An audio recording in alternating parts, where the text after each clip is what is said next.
आईपा के आप सभी लोग पधारे हैं। मैं आपका स्वागत और अभिनंदन करता हूं। और आईपा को मैं बहुत समय से जान रहा हूं। नोएडा में, लखनऊ में, तमाम प्रांतों में आप अपना कार्यक्रम चला रहे हैं। सीधी देख लीजिए, 350 पौने 400 रुपये का सिलेंडर था, आज हम लोग 1000 से ऊपर दे रहे हैं। शहर में 980 रुपया बिक रहा है, देहात जा रहा है 150 रुपये के बिना। नमस्कार, मैं संतोष देवगिरी मिर्ज़ापुर से आईपा के लिए आईपा यानी all India progressive politics association जो बात करता है प्रगतिशील राजनीति की, प्रगतिशील समाज की, प्रगतिशील मुद्दों की। हम अपने इस मंच पर प्रगतिशील समाज, प्रगतिशील मुद्दों, प्रगतिशील राजनीति के साथ साथ प्रगतिशील विचारों की भी बात करते हैं। और स्वच्छ और प्रगतिशील विचारों से ही एक स्वच्छ राजनीति, स्वच्छ समाज की परिकल्पना को बल मिलता है। और इसी मुद्दे पर आज हम मिर्ज़ापुर नगर के एक वरिष्ठ समाज सेवी दीपचंद जैन जी से मिलते हैं, जो कांग्रेस के कार्यवाहक जिला अध्यक्ष के साथ साथ पूर्व नगर पालिका मिर्ज़ापुर के अध्यक्ष भी हैं। आप उद्योग व्यापार मंडल के नगर अध्यक्ष, प्रदेश के वरिष्ठ उपाध्यक्ष उद्योग व्यापार प्रतिनिधि मंडल मेरठ यूनिट के साथ ही साथ मौजूदा समय में कांग्रेस कमेटी के कार्यवाहक जिला अध्यक्ष का भी दायित्व बखूबी निर्वहन कर रहे हैं। विधानसभा चुनाव का आगाज हो चुका है। मिर्ज़ापुर में अंतिम चरण में मतदान होना है।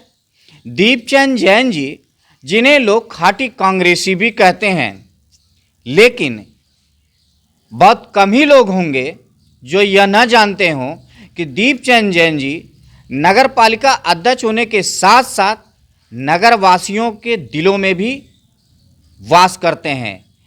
इनके कार्य करने का अपना एक अनूठा अंदाज है।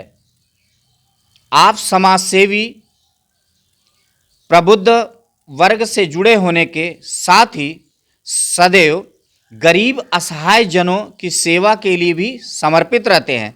आज हम आईपा के इस मंच पर इनसे प्रगतिशील राजनीति, प्रगतिशील मुद्दों, जन सरोकार से जुड़े हुए मुद्दों पर बात करते हैं और इनके विचारों को जानते हैं। हम मिलते हैं दीपचंद जैन जी से। धन्यवाद। आईपा के आप सभी लोग पधारे हैं। मैं आपका स्वागत और अभिनंदन करता हूं। और आईपा को मैं बहुत समय से जान रहा हूं। नोएडा में, लखनऊ में, तमाम प्रांतों में आप अपना कार्यक्रम चला रहे हैं। और मैं टीवी पर भी देखा करता हूं। जितना अच्छा हमें लगता है कि आईपा वाले विरोध रहित लोगों का लेते हैं बाइक। और उससे होता ही है ना कि जो लोग खुल के बोल लेते हैं। मुझे खुशी होती है आईपा वालों से कि कम से कम जो बोल रहा है वो अपने दिल की बात पूरी रखता है। मैं एक निवेदन आप लोगों से और करना चाहता हूं कि कांग्रेस कमेटी ने हमारे राष्ट्रीय महामंत्री प्रियंका गांधी जी का आभार व्यक्त करना चाहता हूं, सोनिया जी का, राहुल जी का और तमाम वरिष्ठ कांग्रेसी नेताओं का, प्रमोद तिवारी जी, सलमान साहब, नाम लूँगा तो लंबा हो जाएगा। लेकिन मैं एक बात कहना चाहता हूं कि कांग्रेस ने जो हमारे 5 टिकट दिए हैं वो जातिगत राजनीति से हट के दिए हैं। एक आदिवासी महिला गीता, जो मड़ियान एक समान सीट है, वहाँ से उसको टिकट दिया है कि वहाँ आदिवासियों की आवाज़ इतने दिन हो गए, आज 32 साल से कांग्रेस नहीं है। वहाँ जो कांग्रेस ने दिया, पंडित लोकपति जी ने दिया, उसके बाद वहाँ वीरान पड़ा हुआ है। मैं वहाँ 2 बार गया हूँ, घूमा हूँ। पहाड़ों पर जो वृक्ष हुआ करते थे वो सब कट कटा के बिक गए, तमाम खनन हुआ है। वहाँ का विकास जैसे एकदम अवरुद्ध हो गया है। कछुआ आपके मड़िहान में रसगुल्ले की दुकान थी, मैं हमारा संपर्क था, मैं रुका, हम कहा भैया कैसन दुकानदारी होता, कहें भैया हम लोग एकदम उजड़ गए, दिन में 100-200 रुपया को हो जाए, हमारा लोगों का रसगुल्ला खराब होता। ये उद्योग के एक छोटे से उद्योग के बारे में बता रहा हूँ। एक बड़े नेता कहते हैं चाय बनाओ नौजवान लड़कों से, MA BA ग्रेजुएशन तमाम डिग्रियां उनके पास हैं, उनसे कहा जाता है कि आप चाय बनाइए, चाय का रोजगार कीजिए। जो पढ़े लिखे लोग हैं हमारे, उनको उद्योग चाहिए, सर्विस चाहिए, उनको कुटीर उद्योग से भी नहीं जोड़ा जा रहा है। मुझे बड़ा अफसोस होता है। आज 7 साल हो गए है ये भारत सरकार चलते हुए। उत्तर प्रदेश में भी 5 साल हो गए हैं माननीय योगी जी को। मैं और कुछ तो उनके बारे में नहीं बोलना चाहता हूं, लेकिन योगी जी को भी सोचना चाहिए कि हम उत्तर प्रदेश के पूरी बागडोर, एक फुल बहुमत की सरकार है, आपने नौजवानों को क्या दिया है। उन डिग्री लिए वालों को एग्जाम होते हैं तो उसको स्थगित कर दिए जाते हैं। नहीं, पुलिस बल से इतना पिटवाया जाता है कि लोगों को स्थिति बिगड़ जाती है। उनको एम्बुलेंस से अस्पताल हम लोग ले जाके पहुंचाते हैं और उनका इलाज कांग्रेस के कार्यकर्ता करवाते हैं। और मैं कहना चाहता हूं, आज जनपद की स्थिति देख लीजिए ना, क्या उद्योग धंधे रह गए हैं। दुकानदार, हम व्यापार मंडल से भी जुड़े हैं, व्यापारी समाज से भी जुड़े हैं, वो लोग भी कहते हैं भैया ऐसा सरकार हम नहीं देखा कि लोगन के लगे डॉलर नहीं रहेगा। एक टाइम आया था माननीय मोदी जी का, रुपया बदल दिया, घोषित कर देते हैं रात को 8 बजे 12 बजे रात को आएंगे टीवी पर, उनका समाचार देखिए, कुछ न कुछ वो ऐसा काम कर रहे हैं। जब अपने देश में कोरोना फैला तो जो हमारे दूसरे प्रांतों में लोग नौकरी करने गए हुए थे, आपने भी देखा होगा टीवी के माध्यम से, कम लोग दिखाई दे रहे थे, दिखाते थे, लेकिन कुछ लोग दिखा भी रहे थे। सड़कों पर लोग मर गए। कोरोना काल में लड़कियां अपने परिवार की लाश ले जाके घाटों पर, शमशान घाट पर उनको जलाया गया। लकड़ियां खत्म हो गई थी, उनको वहीं बालू में खट के गाड़ दिया गया। कितना अफसोस का समय है, कितना दुख का समय है। ये भाजपा सरकार जब से आई हुई है, ये देश के विकास के लिए, उद्योग धंधे के लिए ये सब बेचते जा रहे हैं। रेलवे बेचने की बात आ रही, हवाई अड्डे बेचने की बात आ रही। 2 ही इनके सलाहकार हैं यहाँ पर, सलाहकार हैं। उन लोगों के पास एक गुजराती है, एक दिल बम्बई में बैठा है, अडानी अंबानी साहब। ये लोग पूरे देश को खरीद के, जैसे ब्रिटिश पीरियड पहले व्यापार करने आई थी और देश के तमाम उद्योग धंधों पर, रेलवे पर, हवाई अड्डों पर, बस स्टैंडों पर सबका कब्जा करके वो अपना सिक्का तक चलवा दी थी। ऐसा ना हो कि मोदी जी के राज्य में इन दोनों आदमी के सिक्के चल जाएं।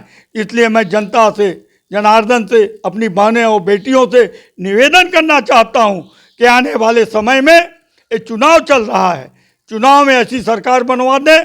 प्रियंका जैसी एक महिला होने के नाते 50 साल उसकी उम्र है, और आपने अभी देखा होगा रापटगंज के अंदर 11 लोगों की हत्या कर दी गई थी। एक आदमी गया, गोली मार दिया गया। उनके पास उत्तर प्रदेश की सरकार, भारत सरकार ने 1 पैसे की मदद नहीं भेजी, लेकिन हमारी प्रियंका जी ने पूरे 11 परिवारों को 10-10 लाख रुपया देके उनको उद्योग धंधे से जोड़ने के, उनके आंसू पोंछने के लिए उन महिलाओं, उन बच्चों के पास पहुंच गई। उनको भी रोका गया, चुनाव में बंद कर दिया गया, लेकिन वो नहीं मानी। वो खेत के डाड़ी पगडंडियों से निकलते हुए वहाँ उम्बा गांव तक पहुंची है और उनको पूरा सहयोग किया है कांग्रेस पार्टी ने। और विशेष रूप से मैं सोनिया जी का और राहुल जी का, कांग्रेस के वरिष्ठ नेताओं का, और सबसे ज़्यादा मैं प्रियंका बहन का आभार व्यक्त करता हूं कि आपने जिस ढंग से काम किया है, आपको जनता सदैव स्मरण रखेगा। हमें तो प्रियंका जी की शक्ल में इंदिरा जी दिखाई देती हैं। हम इंदिरा जी के कार्यकर्ता हैं, कांग्रेस के कार्यकर्ता हैं। नेहरू जी की बुराई चलती है टीवियों पर, नेहरू जी के बराबर कहाँ है? रेहंत बन गया मिर्जापुर में, पहले एक ही जिला हुआ करता था। पंजाब में इतने बड़े बड़े रेहंत बन गए।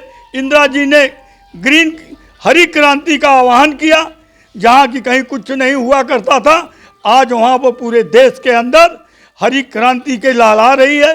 आज किसान मजबूत है, किसान का गल्ला नहीं खरीदा जा रहा है। उनको लगा दिया कि 13 बोरा 30 बोरा से ज़्यादा नहीं लेंगे।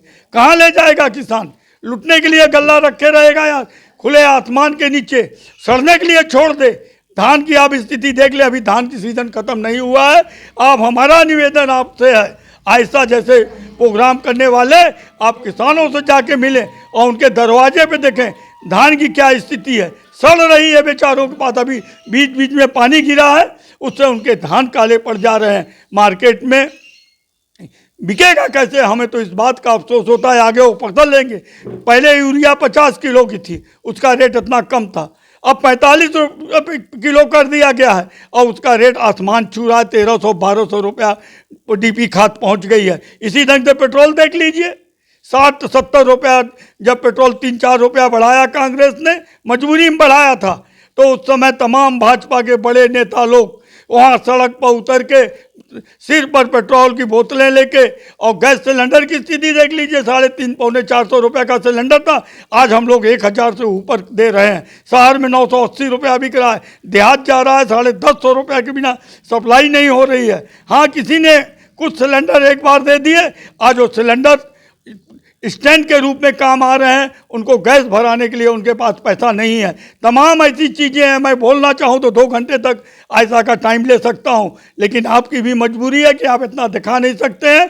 हम यही कहना चाहते हैं कि आप जनमानस से मिलें, उनका इंटरव्यू लें, और कांग्रेस का भी जहाँ भी इंटरव्यू लेंगे उनके दिल में एक कसक होगी, एक दुख होगा कि आम जनमानस, आम बहनें, आम बेटियाँ, आम माँ वो कितनी तकलीफ में हैं।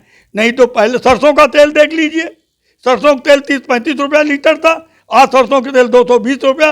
वो भी सही है कि नहीं है ये आज हम नहीं कह सकते हैं। लोग पहले 100 ग्राम डाल के सब्जी बनाते थे, 200 ग्राम डालते थे, आज 10 ग्राम तेल कढ़ैया को केवल लपेट देते हैं और बच्चों की सेहत गिर रही है। पढ़ाई का स्तर देख लीजिए, स्कूल बंद कर दिए गए, क्या मजाकबाजी है। रैली आप मोदी जी करें, तमाम बड़े नेता भाजपा करें, वहाँ कोरोना नहीं आएगा। एक का कोरोना इनका कुछ रिश्तेदार है। कांग्रेस की रैलियों पर रोक लग जाए, स्कूल पर रोक लग जाए, पढ़ाई जब नहीं रहेगी, अनपढ़ और गंवार हमारे भाई रहेंगे, हमारे बच्चे रहेंगे, क्या वो कहाँ जाएंगे। काम भी तो देश में नहीं मिल रहा है, कोई उद्योग धंधे नए नहीं लग रहे हैं, उद्योग धंधे खाली बेचे जा रहे हैं, सड़कें बेची जा रही हैं। इस स्थिति में भैया हम यही निवेदन करना चाहते हैं जनमानस से कि उठिए और ललकार दीजिए कि आने वाले समय में भारत सरकार, उत्तर भाजपा की दिल्ली की सरकार और उत्तर प्रदेश की सरकार को हम उखाड़ फेंकेंगे और ऐसी सरकार लेके आएंगे जो हर समाज को लेके चले, जिसमें कोई जातिवाद की गंध नहीं होनी चाहिए। कांग्रेस, मैं जैन हूँ, मिर्जापुर में 50 जैनी नहीं है, हमको जिला अध्यक्ष कार्यवाहक का जिम्मेदारी दी गई है। अगर कांग्रेस पार्टी जातिगत की राजनीति करती तो मैं आज जीवन कभी अध्यक्ष उत्तर जिला कांग्रेस कमेटी का नहीं हो सकता था, व्यापार मंडल का वरिष्ठ उपाध्यक्ष नहीं हो सकता था। मेरी सेवा की भावना है और सदैव यही भावना रहे मेरी। भगवान भोलेनाथ से मैं यही प्रार्थना करता हूँ, आदिनाथ भगवान से यही प्रार्थना करता हूँ। बहुत बहुत धन्यवाद भाई साहब। दीपचंद जी, आप किन मुद्दों को लेकर मतदान करेंगे? मैं महंगाई के विरोध में मतदान करूंगा, लड़कों की पढ़ाई के लेके मतदान करूंगा, जो सड़क पर चलते हुए मरे हैं उन परिवारों की मदद के लिए, कोरोना में जो लोग मरे हैं, कांग्रेस का आह्वान है उन परिवारों को पहले हम नौकरी देने की व्यवस्था करेंगे, उन्हें आर्थिक मदद देने की व्यवस्था करेंगे। 25,000 रुपया तो उनके परिवार में जब सरकार बन जाएगी उसी दिन हम लोग पैसा चेक भारत उत्तर प्रदेश सरकार से चेक लेके उनके घर पर पहुंचेंगे, उनकी मदद करेंगे। हमारी कोशिश होगी कि हम 40% अपनी बेटियों को, बहनों को नौकरी में ले आए। आरक्षण के रूप में जो आरक्षण है उसी के अनुरूप में उनकी आरक्षण के साथ हम 40% महिलाओं को भी इसमें हम जोड़ेंगे, जिसमें उनका भी भविष्य उज्जवल रहे और किसी के हाथ न पसारने पाए और आगे बढ़ें। आपके जनपद की 5 प्रमुख समस्याएं क्या हैं दीपचंद जी? हमारी जनपद की सबसे बड़ी समस्या तो सड़कें है। आप अभी आए हुए हैं, सड़कों की स्थिति आप देख ही रहे हैं। पेयजल की व्यवस्था, जो मैं नगर पालिका अध्यक्ष था उस समय आई थी, मेरे हटने के बाद भाजपा आई, राजकुमारी जी आई, नाम नहीं लेना चाहता था, लेकिन उस समय कोई कार्यक्रम नहीं हो सका। मैंने कूड़े का जो निस्तारीकरण था मैंने शिलान्यास किया है, उसका भी अभी तक कोई निर्माण नहीं हो सका है। ऐसी स्थिति में कूड़े तो उठ जाते हैं, लेकिन दोपहर में आप निकलें तो देखें सड़कों पर कूड़े पड़े रहेंगे। मैंने उस समय 245 सफाई कर्मियों की भर्ती की थी और 1 पैसा कहीं उनको घुस नहीं लगा था और नाली की सफाई की व्यवस्था बहुत अच्छी चल रही थी। ये नाली पर ढक्कन लगा देने से काम नहीं चलेगा कि हम गंदगी न दिखाएं किसी को। और ऐसा काम नहीं चलेगा।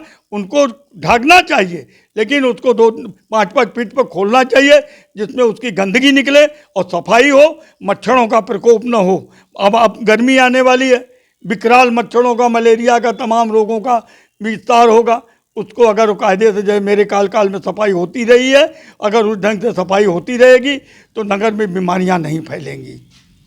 दीपचंद जी, आप हमारी आईपा की इस मुहिम पहल के बारे में क्या कहना चाहते हैं?